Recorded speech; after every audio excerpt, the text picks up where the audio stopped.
আপনি যখন সূরা ইয়াসিন পড়বেন তার সামনে কাইন্ড অফ আপনি তাকে বোঝাতে যাচ্ছেন যে আপনি প্রকৃতপক্ষে মারা যাচ্ছেন না, এটা আপনার জীবনের পূর্ণ সমাপ্তি নয়, বরং এটা এই নশ্বর দুনিয়া থেকে আপনার অস্তিত্বের সাময়িক একটা বিদায়।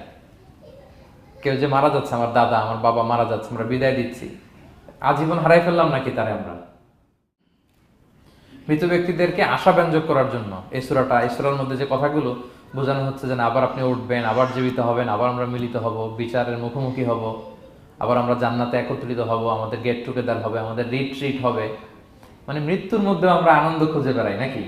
হ্যাঁ, মৃত্যু নিয়ে অনেকের কথা ভয়, কিন্তু আমরা তো মৃত্যুই একমাত্র ওয়ে যার মধ্য দিয়ে আমরা আমাদের রবের সাথে সাক্ষাতের গেট ওয়ে। এটা আল্লাহর সাথে সাক্ষাতের প্রথম ধাপ হচ্ছে আপনাকে দুনিয়া ছাড়তে হবে, এছাড়া কি আল্লাহর সাক্ষাৎ পাওয়া যাবে?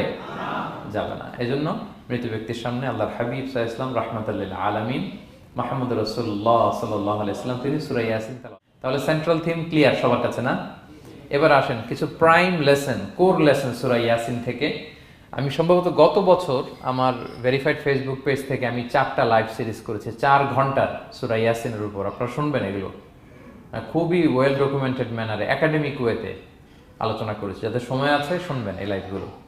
তো আমি এখন শুধু সার নির্যাসটা প্রাইম লেসন বা কোর লেসনগুলো নিয়ে আসি।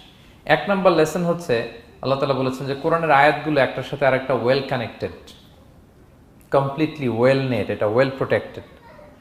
One doesn't or contradict the other। কোনো আয়াত আরেক আয়াতের বিপরীতে যায় না, একটা আরেকটার সম্পূরক, পরিপূরক, ওয়েল নেট, ওয়েল কানেক্টেড। এটাই প্রমাণ করে যে এটা কার কাছ থেকে নাজিল হয়েছে?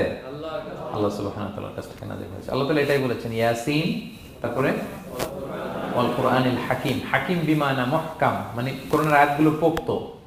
এটা হচ্ছে completely well net, perfectly connected, একটা আরেকটার সাথে কানেক্টেড। এক আয়াত ইফাসসিরু বা'দুহু বা'দান, এক আয়াত আরেক আয়াতকে ব্যাখ্যা করে।